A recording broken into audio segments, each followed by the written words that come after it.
"Sir, I'll have to ask you to step away from the flag." The airport manager's voice cut through the heavy silence, stern yet uncertain. His hand hovered close to the casket draped in the American flag. But the Marine didn't move. His gloved hand remained fixed on the stars and stripes. His back straight, his gaze locked forward, unshaken. Travelers froze mid-step. Conversations died. The entire terminal seemed to inhale and hold its breath. Right there at Gate 4B, a different kind of battle was unfolding, one not fought with weapons, but with dignity and devotion. I said, "Step back. You're not authorized to handle cargo." The manager raised his tone, signaling for security to approach. Still, no response. Finally, the Marine spoke. His voice was calm, measured, like it had been carved into him through years of discipline. "With all due respect, sir, this isn't cargo. This is a Marine, and I will not leave his side." A TSA officer tried to reason with him. "Look, we have rules. You're holding up operations." The Marine turned slowly, his eyes steady.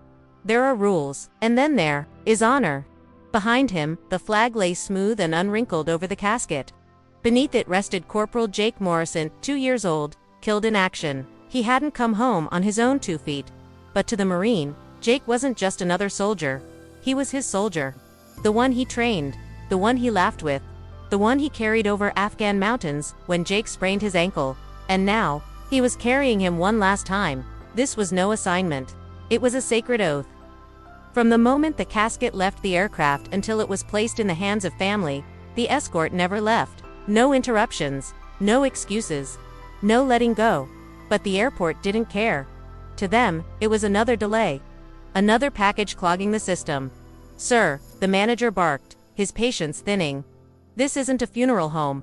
Either move aside, or we'll move you." The Marine could have explained the code.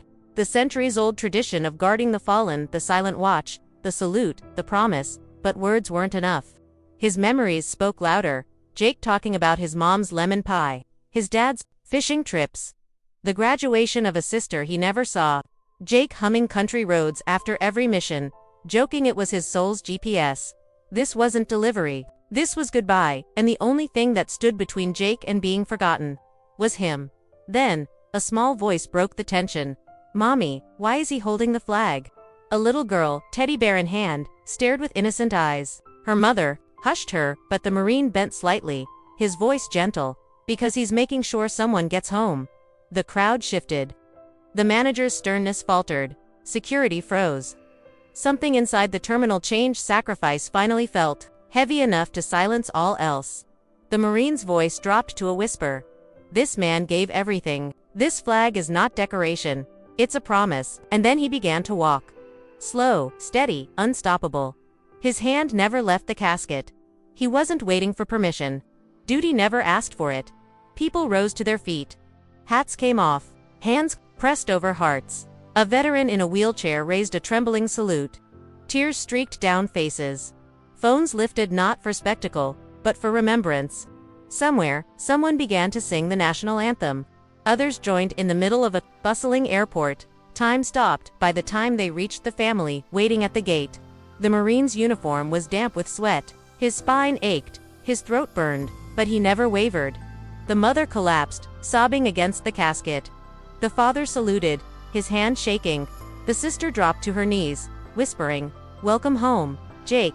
Only then did the Marine release the flag. He folded it with precision, forming a perfect triangle, and placed it into the mother's hands. "He didn't die alone," the Marine said quietly. "He was loved. He was honored."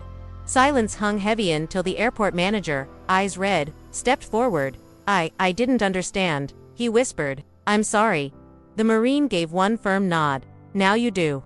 Applause followed. Not loud, not chaotic, but slow, steady, reverent. A chorus of realization echoing against the terminal walls. In that moment, America remembered. If this story touched your heart, honor it by subscribing, liking, and commenting. Respect below.